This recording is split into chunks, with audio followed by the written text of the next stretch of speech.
Cool stuff. Sweet. Oh, this is a fun one. So there's another new one in here, and you'll see a little more later on. Her name's Trixie. She's on the stage, and she, calls herself the great and powerful Trixie, and she's super fun. She comes into town, and she's like a stage magician, right? So, as a stage magician, she is performing and having fun, and she calls herself, the greatest magician of all time, and how she's like the best at magic, and she's gloating, and she's just showing off. And what's interesting is, like, as she's performing and saying she's like the coolest person ever, and building up her ego, she's destroying a lot of her friends. She has these two assistants, can't see it here, it's called Snips and Snail, and these two guys like literally just do whatever the heck she tells them to do, and they're just servants to her, basically. And what's weird is, like, these guys down here that are working for her, their ego way lower self-confidence, lower self-worth, and like one of the only reasons that they're stuck in the situation is because they don't have their ego way up here like Trixie does, and so they're pretty much trapped with her. So we'll get to that in just a moment. But what's really cool is, so the episode goes on, and she challenges basically Twilight, because Twilight, remember, she'd been studying magic under the princess, and she was being mentored, and she's like ridiculously good at magic, and so she kind of eyeballs her and says, "Hey, I'm the coolest person ever. We should have like a magic duel." And she's basically just showing off and saying she's like the best ever. She's boasting, whatever. And so she says, "Look, I don't want to do this. I don't want to have this big fight. It's not worth it. It's not something that I would be proud to be part of," because she's a little bit more humble, and her talent is way up here, right? But bring down the humility and fit in. She tries to fit in sort of the everyday crowd, and by being humble, it allows her to grow and succeed without all the attention, all the focus, all the paparazzi, whatever, because that's not what she's about. And she wants to live a little bit more of a humble place. And so what's really interesting is you have one person here who's like boasting, super out there, saying they're the best person ever, and then you have one person here who's just chilled out, not worrying about it, and just working on skills. And it starts to kind of emerge throughout that there's a huge difference between these two. So she goes over to a cave, okay? And there's this cave far outside of town. And in this cave, there's like this giant bear, which is like a magic bear, whatever. That's a bear. It's a good bear. So there's this huge bear in the cave, and she wakes it up, and she says, "Oh, Ursa Major," which is what it's called. "Come over to town, and I will, defeat you." So just kind of for scale, like here's like some of the homes in the town, I guess. And then there's like this giant bear. It's like basically Godzilla, and it comes through, and so Trixie says, "For my next trick, I'm going to banish this Ursa Major." And she puts, literally everyone in town in this state of real and imminent danger for her own gain, for her to show off, right? And what's crazy is she's so focused on herself, and she's so focused on pumping up her status, pumping up her state, that she totally ignores, the vast majority of other people. And we see this so often with leaders, and so often with, poor leaders specifically, is, they'll sacrifice masses to get personal gain. And it's the exact opposite of what you want to do. Remember, you want to sacrifice your ego, you want to sacrifice your personal gain for the greater good of everybody, right? And that's literally the opposite of what's happening here. And she's just crushing, what could be friends, but could be people she could influence, people that she would trust her. They now see this, huge bear monster, and it just crushes her status. It crushes herself. So she comes in and she says, "Look at me, I'm going to vanquish this huge monster."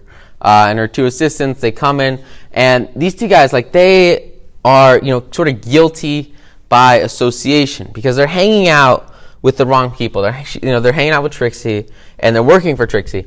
And so they're like super low down on the ladder, right? But they get sucked into all this because of who they're associated with. And they basically kind of like crush their, they can't differentiate themselves from what's essentially kind of like a power-ridden evil person at this point. She's not too bad, but they just crush their personality. They crush their personal expression, their development, their growth. Everything about their individuality is now tied into this person that essentially they're working for, because the person they're working for has just destroyed their purpose, and they've cut off. Trixie, she's basically trying to show off here at the expense of other safety, and so that image is going to get reflected on Snips and Snails. It's going to get shown in every single day of their life, the way people treat them. And so if you want to get treated right, if you want to get treated well, you got to make sure you're hanging. I used to hang around like really bad guys. They were doing drugs. I mean, it was messed up stuff. And I really you've got to put a line in the sand and separate where you want to be with from bad influences. And that's what these guys have a tough time doing. Because a lot of times, be trapped in a bad work position, which is pretty much what was going on here, and they just didn't have the ability to create this wall. So you got to figure out a way, mentally, emotionally, or physically, to create that wall between yourself and bad influences. Because without this wall, you become that bad influence. Average of the 5 people that you hang around the most, it becomes you. And so that's the power of getting a power group, getting a mastermind of people that are going to pull you up instead of drag you down. And so Trixie, basically, she's not exactly the best magician ever, and she can't tackle this ginormous beast of a bear. And so Twilight has to come in as sort of the humble leader, the humble hero, and save the whole town with her magic and explode this guy and send him. And I think she actually puts him to sleep, and then after she puts him to sleep, she carries him all the way back to his cave and rests him down in his cave. Not as violent, using the power of tranquility, and specifically just putting this guy to sleep, and using a ridiculous amount of her own power and her own energy to carry this huge being all the way back to his home, and cleaning up Trixie's mess because she cares for the people. She didn't destroy this bear for Trixie. She put it away and got rid of it for the people because she cares about the people. That's what's important to her, and that's what fuels her. So a lot of really great concepts here. One of the biggest things sort of at the end here is this idea of a power base of people, power base of motivation. This motivation, these people that care about her and are influenced by her, are what push her to that next level. So if you can get a group of people behind you, you can get a group of people pushing you to your best performance, that's going to let you do so much more.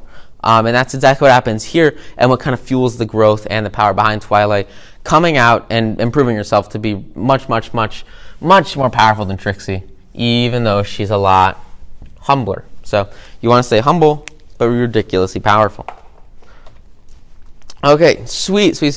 So in this next episode, you start to see, so Fluttershy, especially kind of earlier in the show, is very, very, very, very, super quiet. In the first episode, when she meets Twilight, she is whispering her name. She's kind of hiding in a bush, away from her. She's very shy, as her name suggests. And so, because she's ridiculously shy, she doesn't really know a lot of people. And she tries to avoid most people. She works mostly with animals because she's not afraid of animals whatsoever. But for people or ponies or whatever, she's very, very, very shy.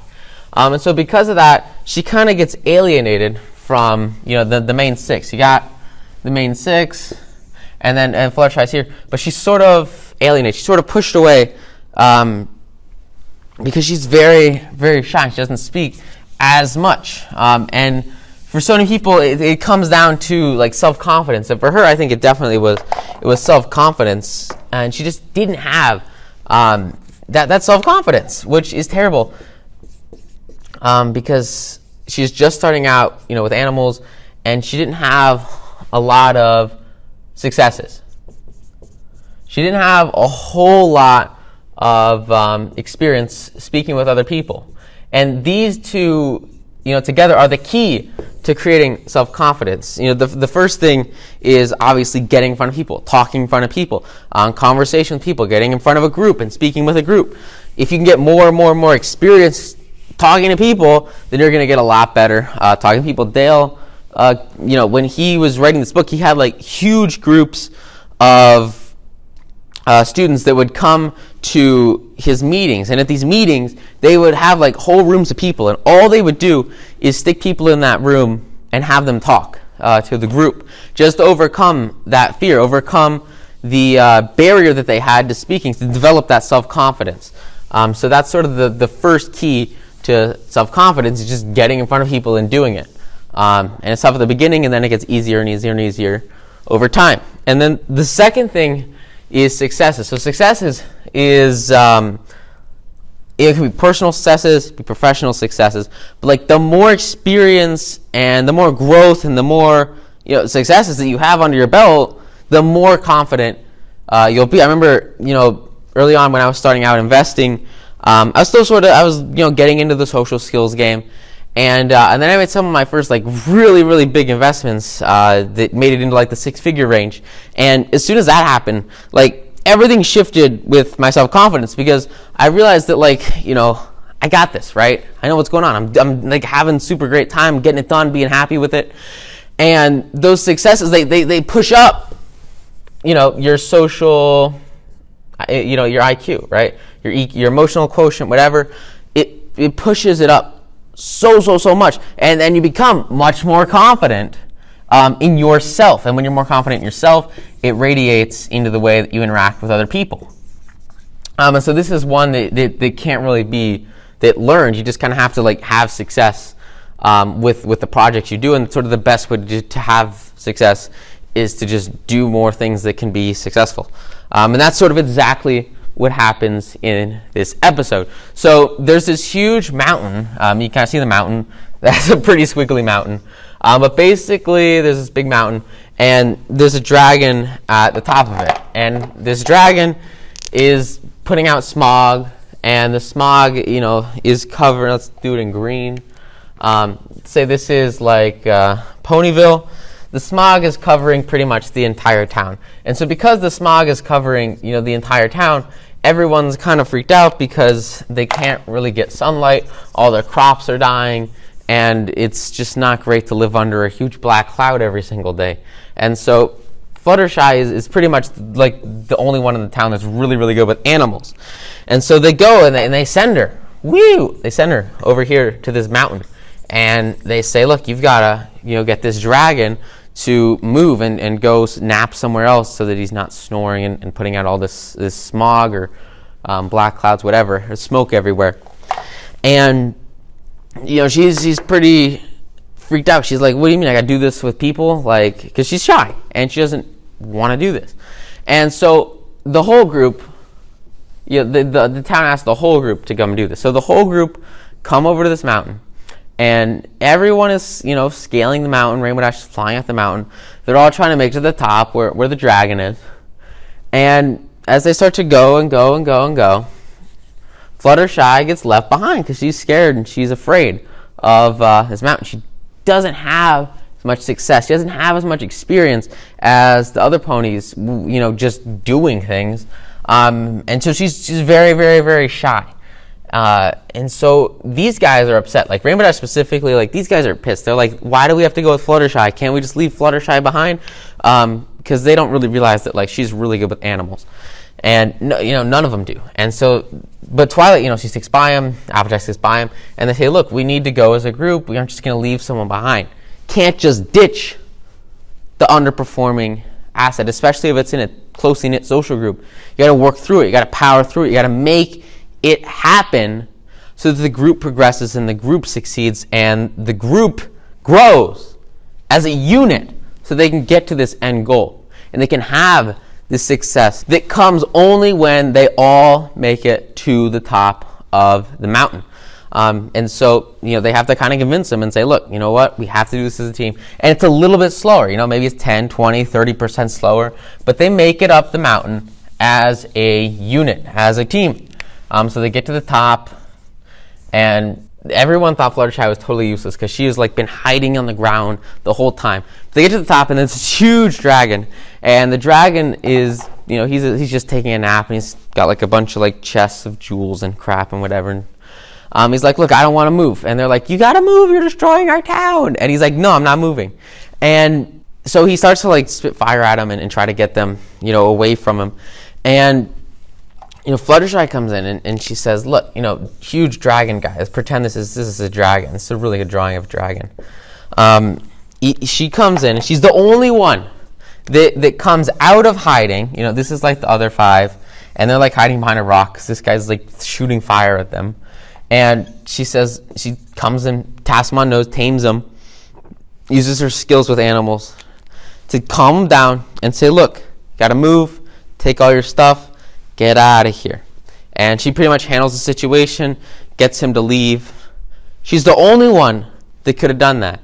Yet on the whole way up, she was the slowest one going. And she was the toughest person to get to the top of that mountain. Yet when you get to that end destination, her strength might not have been getting herself out there. Her strength might not have been speed. She has wings, she can fly, or she's a Pegasus, but at least for the first half of the show, she never flies. She never actually expresses herself whatsoever. And so even though she's a Pegasus, she doesn't fly. Which is just, it also shows that she doesn't have that confidence. She's just ridiculously shy in all aspects of her life. But the one place she excels at, her one strength, it's just huge, is her ability to communicate with animals.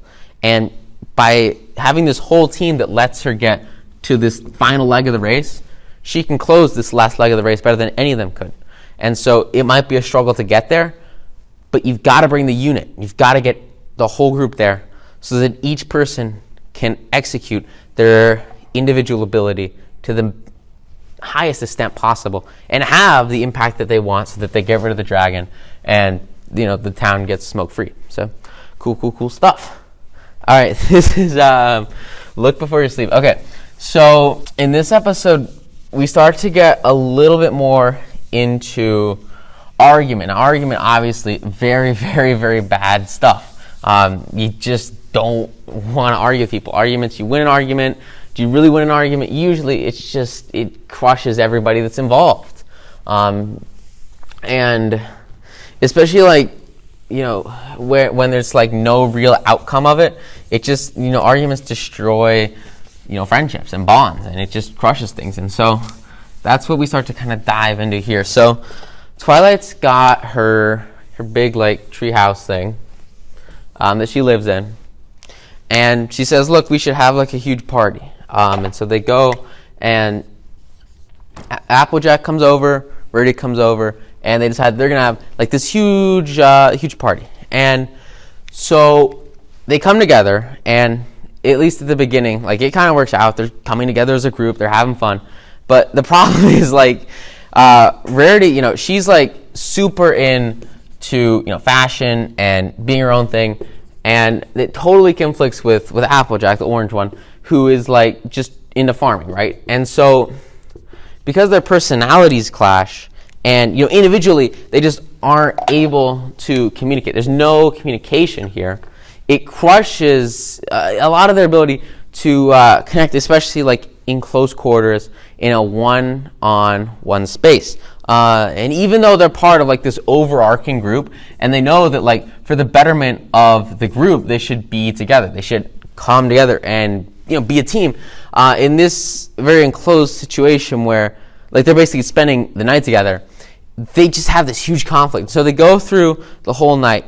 So many things they're doing, just to have fun as a group, have fun as a team, and they know that ideally they should be friends. But they're having this conflict, and instead of kind of embracing it and saying, look, we'll just back off, chill out, what they do is they escalate and they escalate. So they go up this ladder, and at the beginning it's pretty simple stuff, right? They're just doing their hair, coming together, pretty basic stuff. But as they start to progress throughout the night, what happens is, Rarity's super into getting pretty, having fun, and Applejack's really into just being like farming stuff and very low down, basic stuff. And so Applejack has them do one thing, Rarity has them do another thing, Applejack has them do one thing, then Twilight comes in and has to mediate these two because they're just arguing back and forth over what they should do. Arguing about, how fast things should get done, where they need to go next, what should happen after this or that. And they're focusing on all these tiny things instead of just stepping back and having a good time for the night, making it work over and over and over again. You see this so often, especially because they're just starting out, right? And this is very early into their relationship. And so there's this pressure for them to connect with the whole group. And this pressure can crush early bonds. It can destroy, where they could grow together, and they're trying to force it together instead of just letting it happen. And especially with relationships, you can't force, whatever you want to get done to happen. You just kind of need to let it happen by facilitating it. And that's exactly what Twilight's done, right? She's had this, group party and everyone's coming over, and she's trying to just let it happen instead of forcing it with very, very simple, everyday activities, instead of what Applejack and Rarity are trying to do, which is, really, really hardcore. Like, we're going to do what I love to do. We're going to do only what I love to do. And they're not able to sacrifice their ego for the betterment of the group. They're not able to say, look, you know what? I'm not going to think about what I want for a moment. I'm going to think about what will be best for everyone. What would they like to do? Look through that other person's point of view. This is a challenge for so many people, is this idea of what point of view are you looking through? Because if you can look through the other person's point of view, you can look through this point of view, if you're Orange or Applejack, if you look through Rarity's point of view and think, okay, well, what would she like to do? Okay, what do I like to do? And then figure out something that works right here in the middle that can create this bond, that can create this connection. That's what needs to happen. But neither of these two are able to look through the other person's point of view. They're not able to temporarily sacrifice their standing, their ego, their positioning for the betterment of everyone, for the betterment of the group. That's what crushes them, and that's what essentially causes, a huge mess at the end of the night. And these guys are fighting like a tree. Like, basically, they go outside, and then they have this fight on the porch, and they get knocked into a tree, and then lightning strikes because it's raining outside, and a tree falls into the house and crushes the roof open, and it was pretty messed up.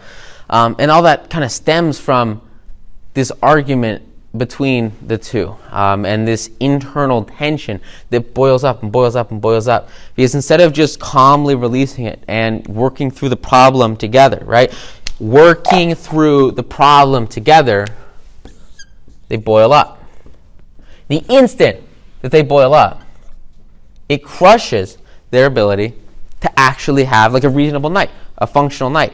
And so this huge tree comes, it crashes in, and it's just really a physical representation of their states, their relationships, fading away, crushing each other as they try to focus on what they like to do instead of really what's best for the situation. So the biggest takeaway here is take a moment and step back and look through the other person's point of view. If you're in a business deal, if you're in a job negotiation, salary, whatever, think about what does the other person want? How can you give that to them instead of focusing on, what do you want right here, right now, immediate gratification? Separating sort of the ego, superego, and like the id, right? This is my desire, this is my core. You got to break that away and think about, what does this other person really want? And because they weren't able to do that here, they kind of they crush themselves just for a short amount of time. And so at the end, what happens is Twilight comes in, right? So Twilight comes in, and she steps back like a responsible person and says, hey, maybe we should just chill out, and we don't have, they were really upset because she just really didn't want to get her hair done. And then Rarity was really upset because they were getting mud everywhere, and she hates to be dirty. And she said, why don't, instead of doing these things that one of us doesn't like or the other person's getting really upset about, we just focus on what we know everyone loves to do. So then they go to the spa and they have like a great time, whatever. They find like that one thing that works for everyone. And the instant that happens, all of a sudden, everything shifts. A really great example of this is like I'm like super big into My Little Pony, right? Like it's just changed my life. And so if I have friends over and they want to watch a movie, I'm like, guys, you gotta watch. They have like movies with My Little Pony, and it's like they're so good. And I'm like, guys, you gotta watch this movie on My Little Pony. You're gonna love it. It's the best thing ever. And they're like, no, we don't want to. That's stupid. And that's totally cool. For a lot of people, not a huge fan. But what do? I don't keep pushing it. I don't keep going hard, and I say, okay, not a big deal. Let's step back. Let's chill out. Let's figure out a new thing that works for everybody. And it's not just like personal social situations. It's not just, what movie do you want to watch on Netflix. It's so much greater, especially as you start to apply this into business, because you're looking at, what deals or what parts of this contract matter, what parts of this plant actually need to get done. And how can we focus on what you want? Because remember, we looked at this earlier, right? If you can get someone else what they want, they're going to just subconsciously get you what you want. And you don't focus on what you want. You focus on what they want, and you'll magically get what you want because they know what you want. Applejack knows what Rarity wants. Rarity knows what they know what each other's desires are, but they're not being fulfilled themselves. And so if they're not fulfilled themselves, they're not going to make an effort to fulfill the other person. And so that's the goal, especially for so much of the earlier parts here, is the ability to see what this person wants and then give it to them so that you can get what you want in the long term, and focus on like what's going to happen in a month, what's going to happen in a year, instead of just this immediate short-term effect of, how's this business deal going to impact me right now, versus like having this huge growth. So you might have this little dip at the beginning and then huge long-term growth because you make that sacrifice to get the other person what they want so that they can be satisfied with their part of the deal and then bring you whatever it is that you desire on your side. Awesome. Okay, cool. So another new character in this one, her name is Zecora, and she's like a zebra. And what's kind of interesting is you start to see some bigger social issues arise with this image and this episode, and it's pretty freaking cool. So Zecora is a zebra, and there's basically like no zebras, right? They're all ponies, and they all live, mostly in Ponyville. And so there's this forest near the town called Everfree Forest, and it's supposed to be like super evil, and there's like wolves and deadly trees and deadly lakes, and it's just kind of portrayed as like this really bad place to be. And so Zecora, she lives in this very, very bad place to be. She has like this hut under a tree, and she basically just kind of makes like potions all day, which is like pretty interesting. I don't know. It's just her. There's no one else. Yeah. And so she lives in this very isolated area, and she's a very different person than everyone here. Everyone here's a normal pony. She's like a zebra. So one day she's got to come into town and get ingredients for her potions or whatever. Probably needs like groceries so she can eat. And so she comes through this forest, and she's kind of used to navigating through it, even though these guys think it's all like super dangerous since it's got like wolves and it's pretty dangerous. She comes into town, and she's like super out of place. She's like physically different than everybody else. Like the best way to think about it is basically like if everyone here was white and then there was like one black person in the entire town. Like that's basically what she is like in this situation. And so like there's kids, there's adults, and everyone's looking at her like she is just crazy because they've never like seen someone like that. And it brings into, it's basically like this idea of the physical differences that she has are fundamentally shifting the way that other people treat her. And this is so important. Like, it's the basis of a friendship. And it's like, like, don't be racist, right? But it's more than that, right? It's this idea of, not just differing physical spirit, but like different mentalities, different backgrounds, different ideas. And then embracing those when they come from a radically different area of the world, right? So this forest, like nobody lives here except for Zecora. And so as Zecora comes into town, she's really smart. Like she can make she can make like ridiculously cool potions to cure like tons of diseases. And she does it for herself, and she does it for, a couple of people throughout the rest of the show. But she's like really, really smart, right? And it's portrayed as like this evil being at the beginning, and just pushed away from the whole social image of, where everyone should be and how she should fit in with everybody else. And so as she gets kind of pushed away into this corner, into her own little world, there's like a couple of brave souls, and those brave souls embrace the change. And they start to befriend Zecora. And it's like Twilight comes and she says, hey, where are you from? Hey, this, cool, you're doing potion stuff. Let's meet. And they start to talk, start to converse, start to realize they're very, very, very similar, even though they have different backgrounds, even though, she looks different.